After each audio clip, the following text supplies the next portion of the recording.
Hello, fellow builders, and welcome back to the bench. We're on part 3 of the Star Trek First Contact phaser rifle build. Now, earlier this week, I did a live where I unmasked it because I felt kind of bad that I left it all silver and you didn't get to see the full result of all the work we did. So you can still check it out earlier this week. But and I did unboxing on an eBay box I got. But we're not here to talk about that. We got a phaser rifle to build. So let's get to it. We don't have a whole lot to do to get this thing across the line, just mainly some placing of pieces and touching up. First thing I want to do is, like I said, that's a little bit rough. I'm gonna have to touch up some paint there, and I've got a little bit of black hair that got peeled up when I unmasked it. So we're just gonna have this prepped. I'm gonna come back in here with our brush and just add some tidbits of paint hither and yon. So I'm gonna do that. Okay, this is going to be the wall side. We're starting on the wall side. And the second thing I want to do, I taped this whole piece off here so I would have some good surface to glue to. But the piece isn't the full size. So I want to line it up along the top, which would give myself a little gap around the edge of it to kind of match the gaps that are there. So in order to do that, we're just going to lay ourselves another piece of tape down.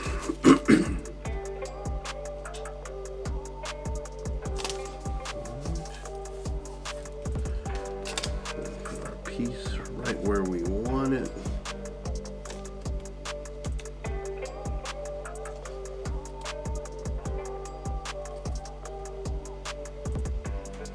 Yeah. Mark it.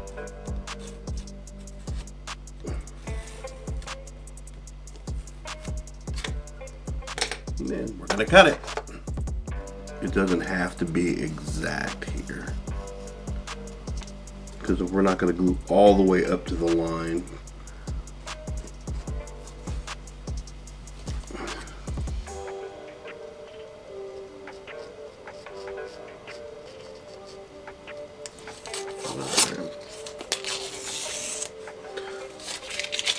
So I'm going to go back through, re-silver this.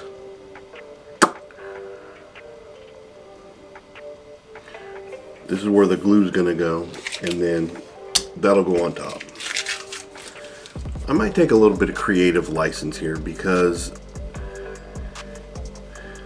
I always like to put a little bit of my own flair on it. And this is a lot of silver. I mean, there's only two colors. It's silver and black. And the other side, well, and then you've got your gray. But the other side, you've got the buttons, right? Or the lights. Well, I'm not going to have the lights. I still think I'm going to try and find some red LEDs, maybe some dead ones, drill those out, and just having the red plastic in there might be enough to get the story across. Because, like I said, this is where you have to decide, well, what am I actually doing with this? This thing's going to live in the wall. And I checked my buddy Augie had put a phaser rifle together like this, and the one he got, his scope was all hollow, and so it was easier for him to put lights and electronics in there. And I just don't want to hog all this out to do that, or hog the body out to do that, especially since it's just going to live on the wall. It's like I'm making excuses for not going the whole 9 yards. That's what it feels like. But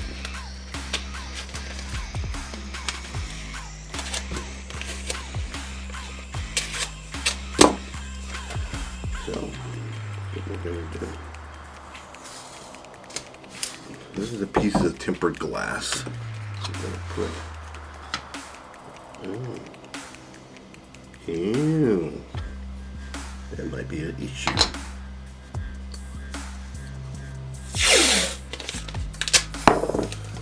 Let's overlay it by half.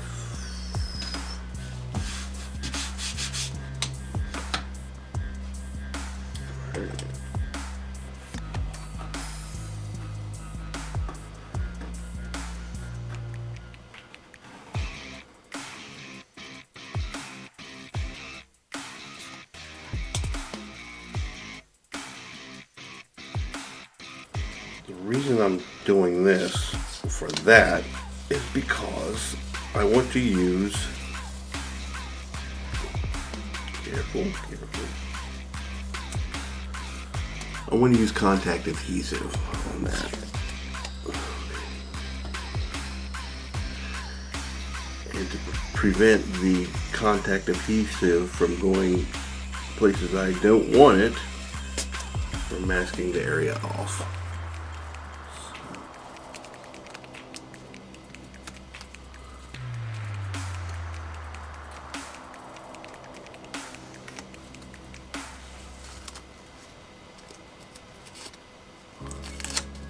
See, that just seems kind of big. There you go.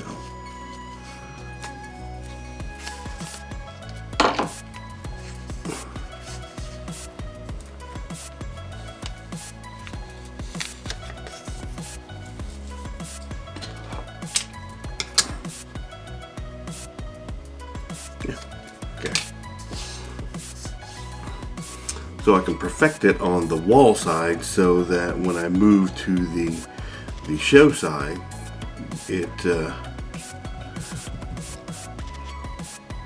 I've got it down to a art. So put you there.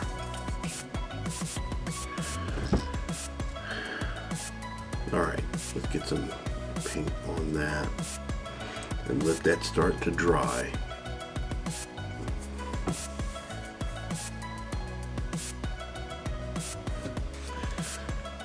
I'm having a thought. All right, so let's mask this off a little more. Because if I go with a darker color, and that's what I'm saying, this is where I'm going to take a little bit of my own creative license. I'm probably going to go with a darker color so I don't have to go in and try and paint that.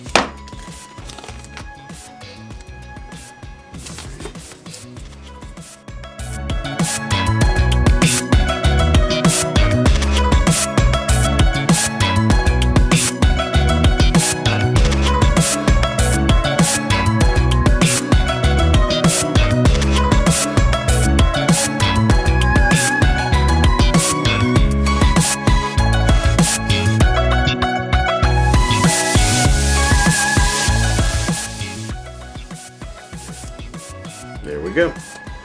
We're just going to leave that until we're ready. You can just put it right there on that piece of glass. So for these guys, by the time we get to Nemesis, I think they did change the color up a little because there's just a whole lot of silver. So I'm going to make these a little bit darker. I'm going to go with a... Are we flaking? Yes, we are. I'm going to go with maybe a gunmetal on these because I gotta have gunmetal on there somewhere. And then on the inside of these lines, I'm going to go ahead and paint those black. Resin molding has one issue in so much as when you pour the resin into the mold, the inside of the molds are smooth, which gives you a nice smooth surface on the mold. Unlike with the 3D prints, you get your print lines. The downside is you're going to have to break up that smooth surface in order to get the paint to stick to it. You can see where the paint has already flaked up a little bit where I could not get down inside there and sand. So that's what I want to try and eliminate. I already sanded the top surface. I'm getting these edges so that I can put a flat black on top of this, and then I'm going to sponge paint the gunmetal on top of these raised surfaces. And if it works okay on the wall side, then I know it's going to be good on the show side. So let's get some paint on here. Let's try and get a little bit of sanding done in this. Alright, so I know I said I was going to sponge paint this, but a couple of things happened. One, the gunmetal that I was using is in a rattle can. It's the Tamiya light gunmetal. And I would have had to spray it on something, maybe this glass, and then sponge paint off there. That just didn't make sense to do that. So I went on ahead and top coated it. And as I was masking this off, I thought, okay, just so I'm not trying to do too many things at once, I decided to tape it down to the tempered glass, so it's not going anywhere. Then I replaced my blade in my Sharpie. Got a brand new nice sharp blade in there, and which made it much easier for me to cut out the pieces that I don't want to get painted. I do have some black airbrush paint. And so that's what we're going to do instead. Instead of trying to take our paintbrush and not get any on it. And realistically, okay, first of all, I don't have any brush paint in black. So that's the first problem. So what we're going to do instead is we're just going to airbrush it. I do have some airbrush, some black airbrush paint. So that's what we're going to do instead. Gonna cut this off, get in there, lay some paint down, and then peel it all up and do a clear coat. And we're going to be able to call that good. I almost just want to leave it on here and just spray paint it on here, because I can just clean the glass off. You know what?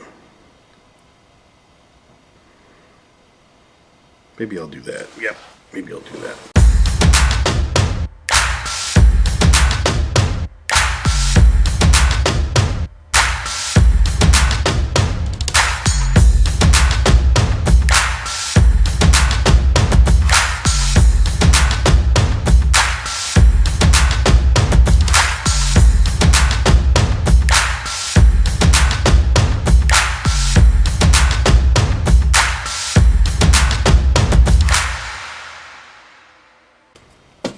Let's check and see how we did.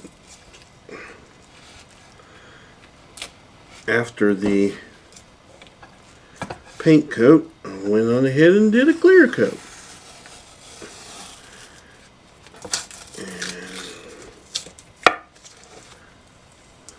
Yes, sir. I like it. I like it a lot.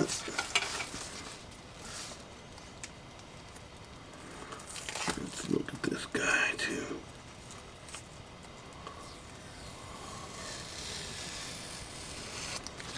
All right.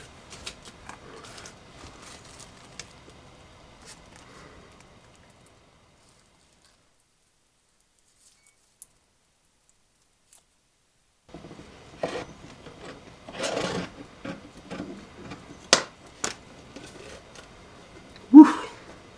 Stuff is strong. We don't need that much.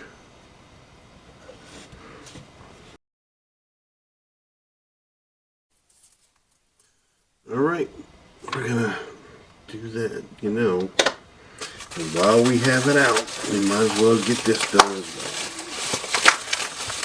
well. Alright. So with that and that, once those are good, we should be ready to flip it over. So let's give this a couple of minutes and then we'll attach it. What's frustrating is when you hit the record button, or at least you think you hit the record button, and you absolutely did not. And you record all this great content only to find out you didn't record all this great content. It is what it is. Okay. So what you did not get to see was me finishing off the other side and getting this side masked up. Also, the I ended up getting some Torx bits for these screws. I like either Allen head bits or Torx head bits for SATA stuff, because whenever I see something and it's got like a standard screw in it or a Phillips head screw, it doesn't feel futuristic. I mean, I see those all the time everywhere, but you don't see. Well, I don't see a whole lot of Allen. Just to me, it makes it feel more sci-fi. So that's what I use. Now, this piece here, this is the side piece. These three holes are supposed to be for LEDs, and I could do a couple of things. I could just paint them red. Okay, I found some LEDs online for 15 cents, which is great. But I got to order 100 of them to get them for 15 cents. I could go to Micro Center and buy a bag of 25 for $10, but I only need 3. So again, it's one of those situations where I need to do something with that, because just leaving them naked is not the answer. And this was a struggle too. I had my paint peeling, just all kinds of little issues. So I'm trying to decide what exactly to do with this. I can glue this on at any time.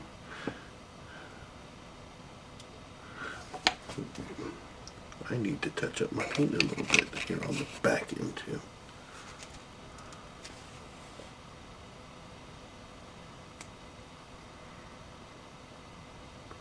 So that just...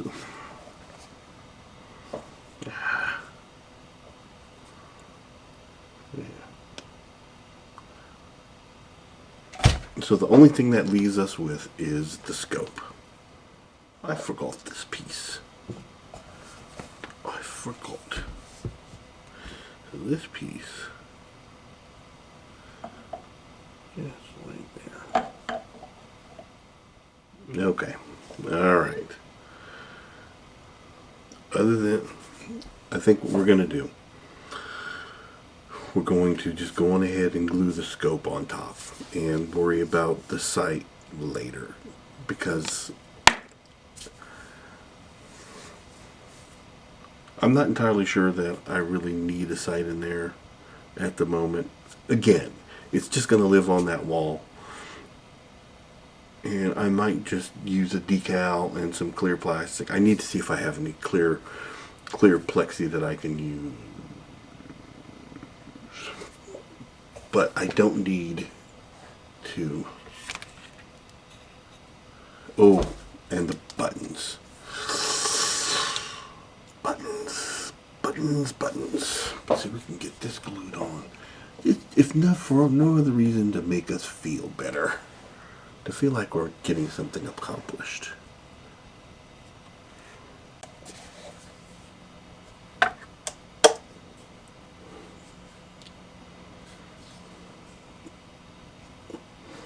Alright, I'm going to leave you there to dry for the moment.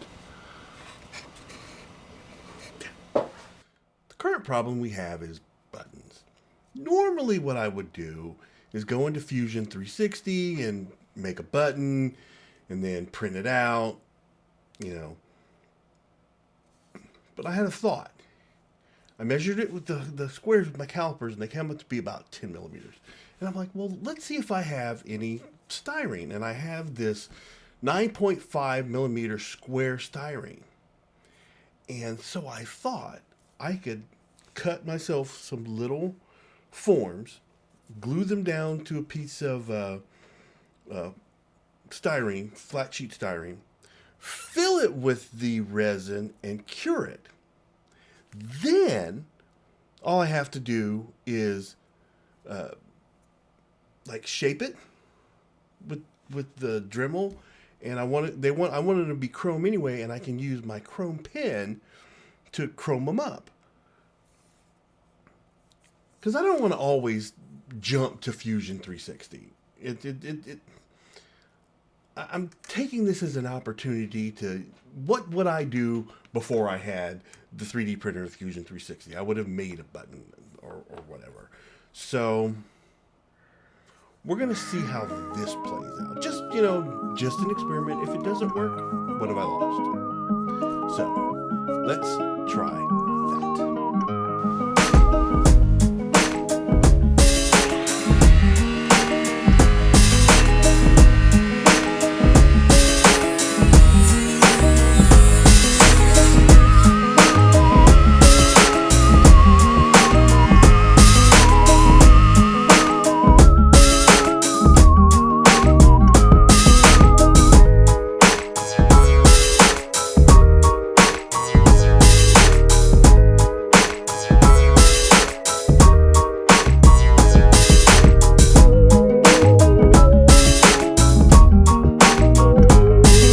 The original idea was to cut the frame part off of it and paint it and drop it in place.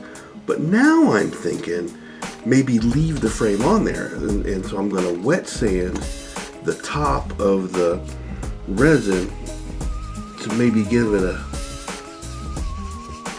take a little bit of the roughness off of it. Because it actually looks like a button in a frame now.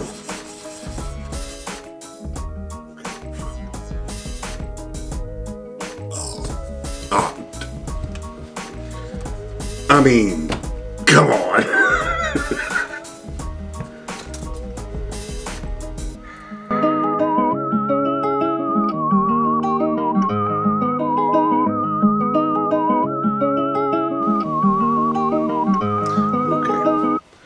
This one is actually, there's still resin underneath it that's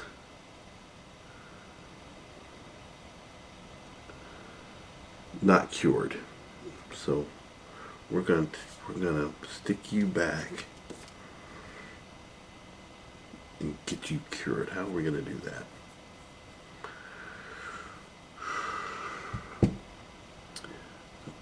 We're gonna cure this one. We're going to paint that one. So I'm going to paint silver around that one. Wonder should I? Yeah, that one feels solid.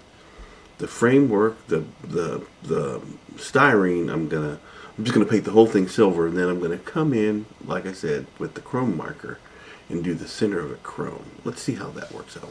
Cure, paint.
Okay, for the record, I'm gonna say, I know, not 5 minutes ago, I was just saying. Because I don't want to always jump to Fusion 360. I'm taking this as an opportunity to, what would I do before I had the 3D printer of Fusion 360? I would have made a button. And I did make the buttons. They came out really well. But when it came to the power meter level gauge, the longer rectangle above those two buttons, I could have done it. But what got me was I wanted to have the little chiclet marks for the raising the power, and there's 16 of them. And I tried to get it set up to where I was cutting identical little pieces of styrene on the little chop saw, and it was at the point where I would have had to do a lot of sanding and to get it to, and it was just easier to do this. So this is what I came up with, and it looks nice. I wanted it something that was small and uniform. It took me like 5 minutes to do in Fusion 360, and like I said, these were the little chiclet pieces that I was trying to cut uniformly. It just wasn't happening. There's just no way I could have done it and made it look this nice. And the printing part of it only took 11 minutes. So at the end of the day, what we're saying is it takes a little bit of all these different skills to bring a model across the line. It just does. That's just where we are today. So there, I said it.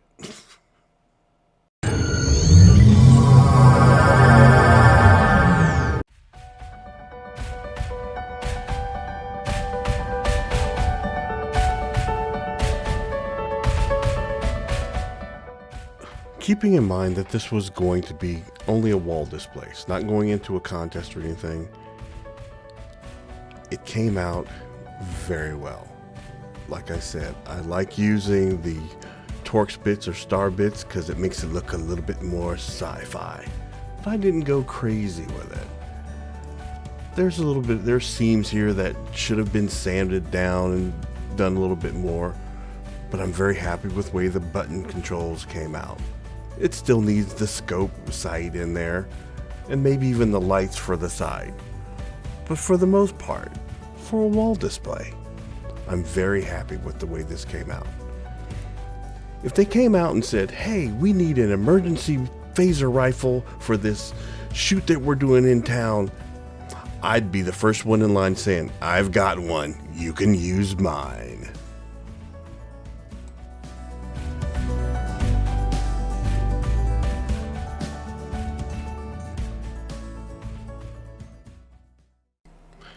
You know, it's always kind of amazing when you get done with a project.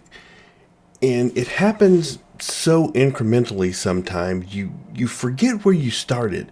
You started with this box full of raw, unassembled pieces, and then you end up with this thing, you know, and you always have this picture in your head of what the thing's supposed to look like when it's done. And so when it does, sometimes it can almost be a little bit anticlimactic because you're just like, oh, it looked like the thing I was wanting to make, you know?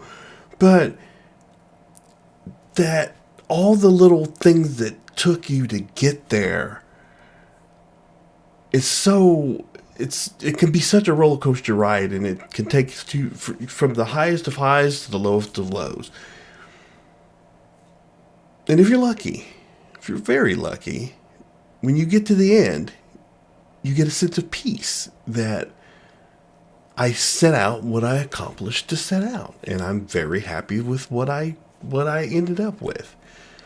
Now, everything on that rifle, it could use a little bit of more touching up, or I could go back and fill and sand those seams. There's nothing in there that I can't add on to and make it a little bit better in the future. But like I said, it's just going to live on the wall and look pretty, you know, and I'm okay with that.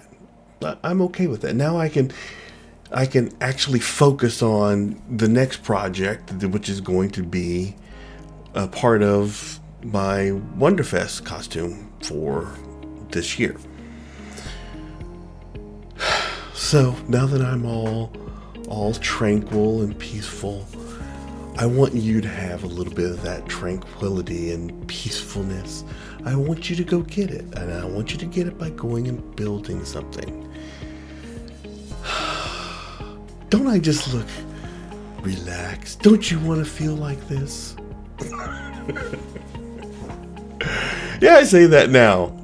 Another couple of days, I'm just like, I hate these models. But in the meantime, have fun, be safe. Thank you for watching, and go build something.